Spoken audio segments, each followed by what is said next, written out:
Welcome to bLU Talks.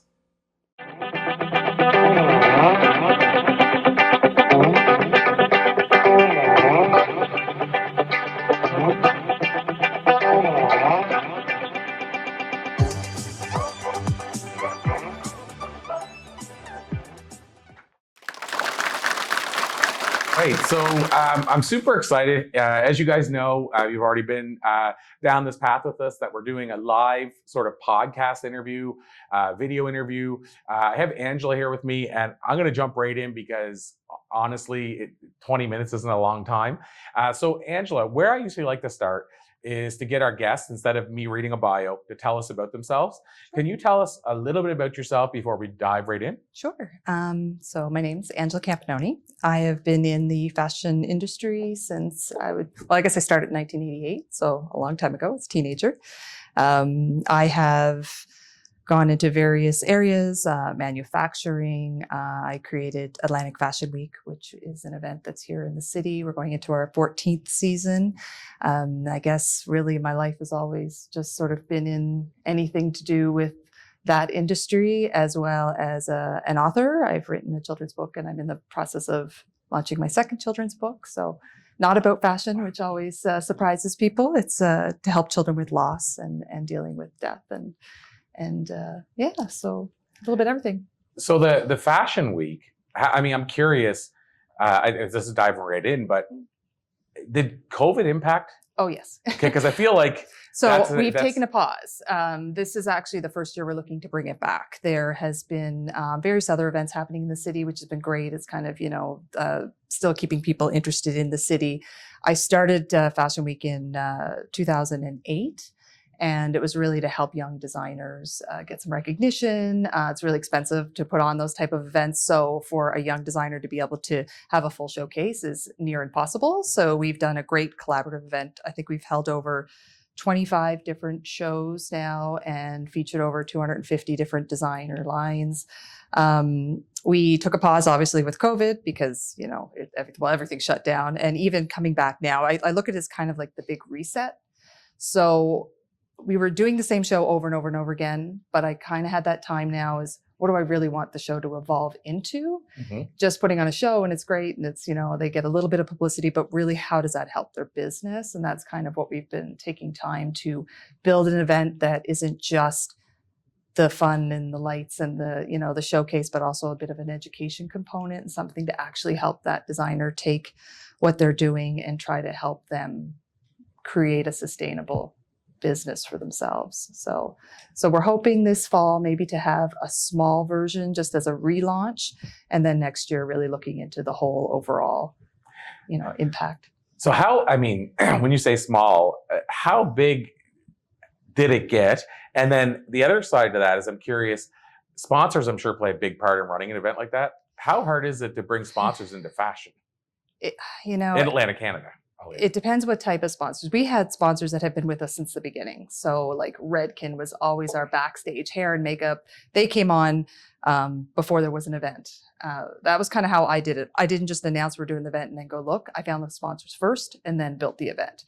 So Mercedes, O'Regan's Mercedes, they've been on board since the beginning and they still have been. But to try to find dollar sponsors, things that can really help with the event, because we try to do it so that the designers didn't have to pay or just paid a very small amount. That's always a struggle. I've hired people. I've had people come on that's all they do is look for sponsorships.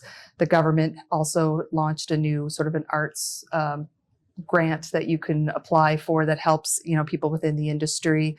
We did that a little bit, but for the first 10 seasons, my credit card was hot at the end of the week. That's all I could say. Just hoped at the end that the ticket sales were there and that everything was covered. That was the big thing. So, moving forward, I think it needs to be, a little bit more sustainable, but people love the idea of having their name on it, but it is difficult. That is a difficult area for sure. And then to your point, when you said, and you hope the ticket sales are there, what kind of attendance did the show usually have? Is it? We did very well as we got established. I find in Halifax, it's really like at the 5-year mark before people, were realizing like, oh, we have Fashion Week. I'm like, yeah, we have Fashion Week. But I always look back at my very first event. We had 4 nights, and 3 nights were packed solid. I had the most expensive night that we had 30 people show up. Most expensive production, and it was at the Kennard Center, and it was massive and it was beautiful. And I lucked out because Sobeys was having their anniversary party, so they asked if they could come in and do decor before my event because it was going to take 3 days for them to do it. So I was able to tie on that. Oh, great, sure, put the chandeliers up. That's great. It was beautiful. We had 30 people show up. It was devastating. And it was like the night before the launch night, it was packed, 400 people. And then it was 30 people. And then it was another 400 people. And then it was like, I think the other venue was small. It was like 150 people. Every night, for some reason, it was that night. And it was because it was Halloween weekend. So I learned quickly, don't have anything else going on in the city, like at the same time, because it was pretty devastating. But after that, we were so careful. And I think I held on to that little bit of fear, which actually was good because then we really focused on that piece of it, not just took it as for granted that it was going to happen. And so when you had the 400 people, the 2 kind of sandwich nights, they were paid tickets too, though, right? It's a combination. So we have so many paid. Then, of course, you have like your social media and your media tickets, and every designer got a certain amount of tickets. As we progressed the event and the event became something that people were like asking me, the year before, when is the next one?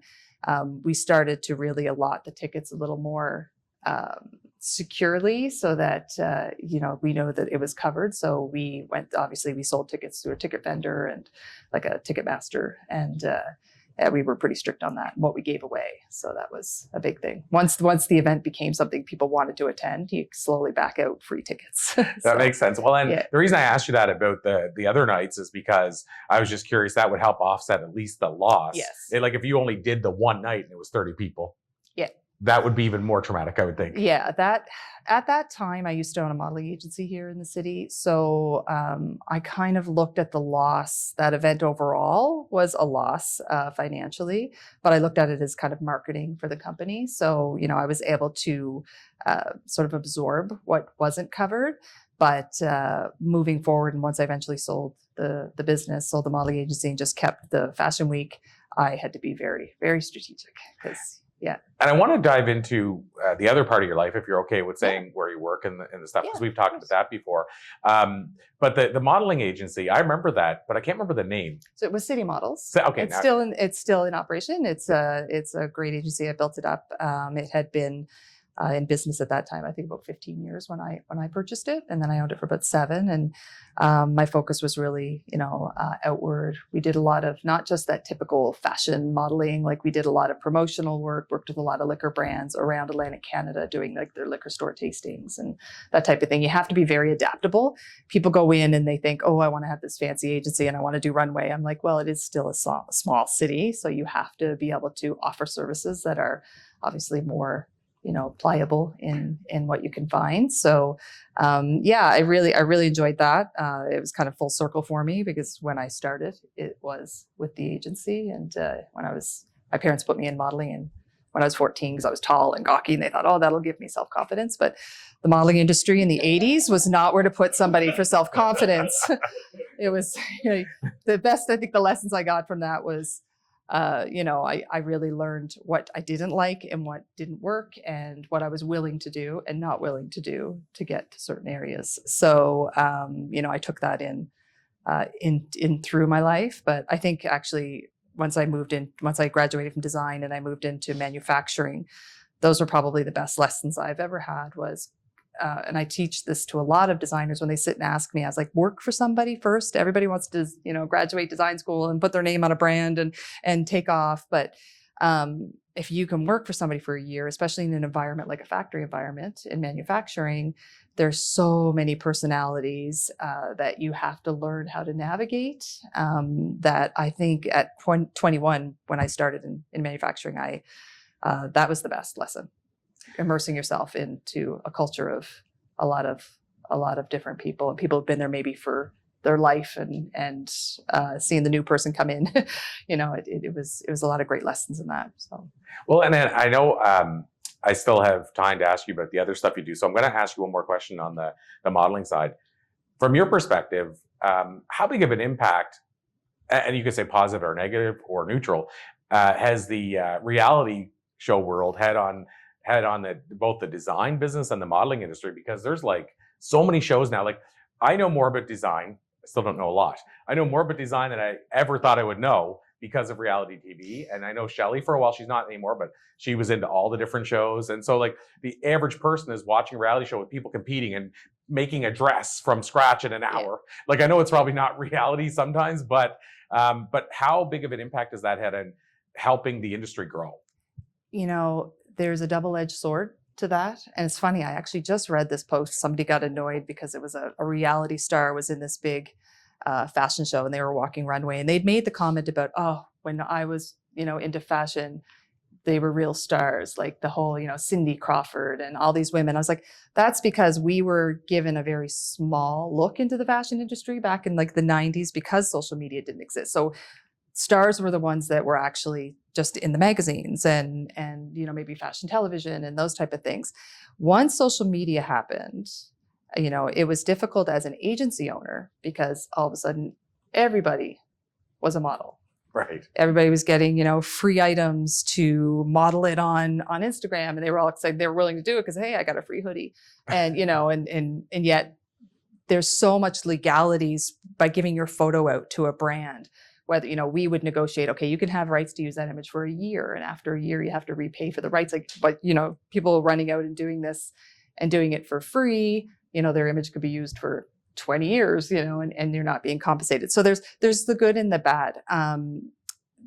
I think it hurts a little bit when a young designer who's maybe not be ready that launches on in social media and makes their line look so big too quickly, and then they can't necessarily back up maybe with orders or with supply and demand, and without having that growth, it's kind of hard to have a first impression and then have a second first impression. So, I really think as long as people educate themselves on making sure they're ready to launch. Other than that, somebody who wants to be a designer here in Halifax, they can be seen now overseas. That's actually on the other side of what I do in my children's book. I have a lot of my children's books are in the UK because I had a funeral home conglomerate in the UK saw me on social media, and they asked for a copy of the book, and then we worked together, redesigned the cover so they could put their logo on it, and they give them out for free to any children in their in the organizations that's doing that. So, but that was all through social media, and I hadn't even thought of that. So there's good and bad, I think, as long as, if you're going to go out and make yourself look super big on social media, then you need to be able to back that up with action. So yeah, like you said, you're never probably going to get, as they say, a second chance to make a first impression. Right. And it's funny, I kind of asked you that as well, because I was thinking of this interview I did with a guy named Ami James. And Ami was the person that was on the TV show Miami Inc., which was like the first real reality show for tattoos. And, he talked about the double-edged sword. First of all, it's reality TV.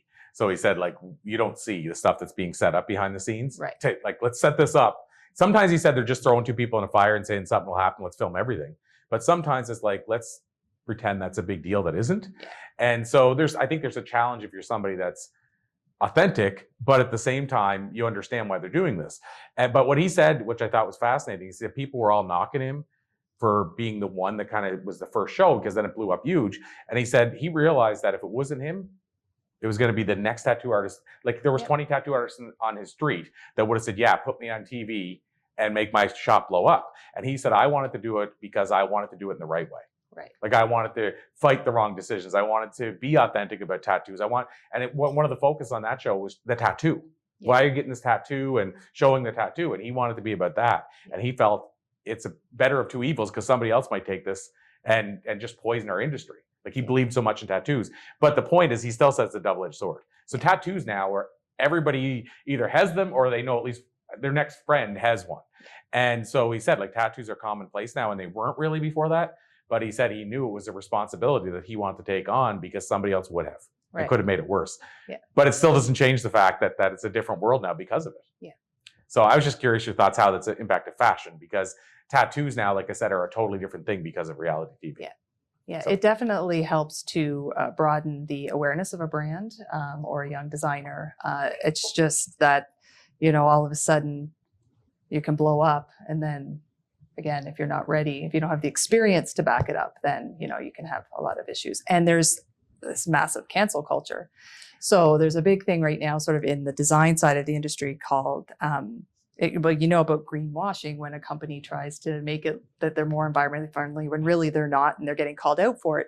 But now, as to counter that, there's a thing called green hushing, which is when people are doing really good things in the industry, they're afraid to share it because they're afraid you're going to get that one person who's going to try to be, in that cancel culture that's going to go online and, just create negativity and create negative space. So there's a lot of great people doing really good things that are just too afraid to share it now because of this whole sort of nastiness in the world on social media platforms. So it's that's scary. Yeah, and I don't know how we're still coming up with all these new names, but anyway, just green hushing. Yeah, and how do we keep up with them? That's a whole other day. Yeah. But the other thing I want to ask you about, Angela, as we start to wind down, we have 4 minutes left. But tell us about what else you've kind of taken on. And I think, was it near COVID that you started? Yeah, so it was actually during COVID. I got a call from Stanfield, where I used to be the designer for their company. I left in 2006 and asked if I'd come back. They'd purchased a women's wear brand, a women's underwear brand, and asked if I'd come back as their North American brand director. So I hadn't worked for anybody for a very long time. So I said that right up front. I was like, oh my goodness, I haven't worked for I've just been working for myself, doing the whole solo entrepreneur thing. They've been great. They're like, we'll let you kind of be sort of the CEO of your own company. And, they've given me a lot of autonomy to just to run the brand. And I get to really, sort of how it's going to look in the industry, how, we're able to market it, as well as have sort of my hands in with the teams for like sourcing and sort of the brand direction. So it's been a lot of fun. It takes me back to my design roots. And that's been about almost 4 years now I've been doing that. So yeah. Wow. And to your point, I think it's hard. Entrepreneurs, anybody, like for myself, I don't know, it's got to be 15 years now, full time. It's more than that, I think. But either way, it's hard to envision the difference between working for somebody else and work for yourself. But I like what you said there. And in fact, I don't know if I almost ever worked for anybody else, because I used to sell photocopiers door to door. Anybody wants me to get you a job in that industry, I can. But I sold photocopiers door to door. But the big thing about sales is I was my own boss. Yeah. Like I could leave the office and not show back up again the rest of the day. I could be out for a week. And as long as my sales numbers were there, they didn't care. Yeah. So I always felt like I was probably my own boss in some way. But what's neat is that they're giving you enough autonomy that, like you said, it's like you're your own CEO. Yeah, because I know me well enough to know that if I ever felt like I was in sort of a micromanaged type of environment, I would just be like, no, it's okay. I've learned enough over time that that's not going to work for me. And I would happily just say, this isn't going to work, and move on. So what's happened with the, I guess I'll call it the brand because it's part of the company, but what's happened with the brand since you launched it? Like, has it been? So the brand itself has been around for 30 years. When Stanfield's purchased it from the original company who owned it in Montreal, they purchased it about 15 years ago. So since I've taken it on, we've had some great wins. We've done a great give back campaign. We donated over 250,000 bras and underwear to women's shelters and homeless shelters and abuse centers across Canada. Ran a big, like a 1-for-1 type of a program. We were nominated for an Impact Award through the Canadian Arts Fashion Awards. And yeah, it's, I think just going after that sort of newer, younger target. I'll be heading to California to work with clients there coming up. And I think that's the big thing, is really focusing on the US market right now. Wow. So it's going well. Yeah, it is. Yeah. That's amazing. And obviously you're passionate about it. Yeah, and I have to be. That's my type of personality, that if I don't feel connected to the project and I don't feel really good about what I'm doing, then again, that's another, all right, this isn't working. And yeah, I have a great ability to be able to flip the switch if I need to, which is hard for some people to just walk away from something. But, if it's really not working, then I think that's it's a gift to be able to do that for yourself. So, you keep yourself somewhat engaged. Well, yeah, my new book, I talk about the power of no. And I think sometimes it's even, what's your ability to say no to something that's not for you? Yeah. Whatever that looks like. I mean, that could look like a lot of different things. Yeah. Like you said, I'm sure in the fashion industry, you happen to say no to some things that could help your career. Yeah. You know, like the power of no. Yeah. And I think it's bigger than we realize. But sometimes it starts for, like self, I was a yes person. It's hard. Sometimes you have to start really small. Yeah. And build your way up. Yeah. But yeah, I do think it's a superpower to be able to turn off the switch and say, this isn't for me. Yeah. So I think that's very cool that you have that. As we bring things to a close, I'd love to get your take on what you see in the future, like for the Fashion Week and that coming back and stuff. And then at the same time, any parting piece of advice that you'd like to share with people. Sure. Well, I guess for Fashion Week, my big thing is I want to build out more education, sort of like more events for the designers themselves. So not even necessarily for like a public offering, but to be able to teach them the basics that they don't teach you in school, like how to cost things and finances and branding and that type of thing. I think that, to tie that in with Fashion Week and making it really a whole event that way is really what the industry needs in order to get, more sustainability in their businesses. For, I guess as a parting quote, I think the big thing is just, I've looked at the big picture. I think so many people get so bogged down with the minutia of all the little details. I think if you're running your own business or you're, working for someone else, to take a step back every now and then and make sure you're still working at the right, end picture that you're trying to do. If you feel like you're getting lost and disconnected, then, is this going in the right direction? And if you have that ability, I think that's, that's something that can really help people to refresh. Like, why did I start this? Or, am I on the right track? Is this what, I wanted as the end goal? Like, I think you have to, be able to almost have that talk with yourself every now and then. So I think it's a big thing if you can sort of do that for yourself. Just, step back and be like, am I still doing this for the right reason and for the reason I started and intended? So amazing. So as far as people learning more, I mean, you're with Stanfield, so I don't know if you wanted to share that website. Yeah. So the brand that I run is Elita. So it's you can see it probably at the Bay. It's probably one of the first places that people are familiar with it. They're probably our largest customer, but Elita.com. And other than that, then it's Atlantic Fashion Week, which we will hope will be brought to AtlanticFashionWeek.com. Hopefully will be brought back. If not this fall, it'll be early in the next year. So amazing. Yeah. Angela, absolutely a pleasure. Yeah, and I'll call it a to be you. continued until next time. Exactly. Thank you so much. Awesome. Thank you so much.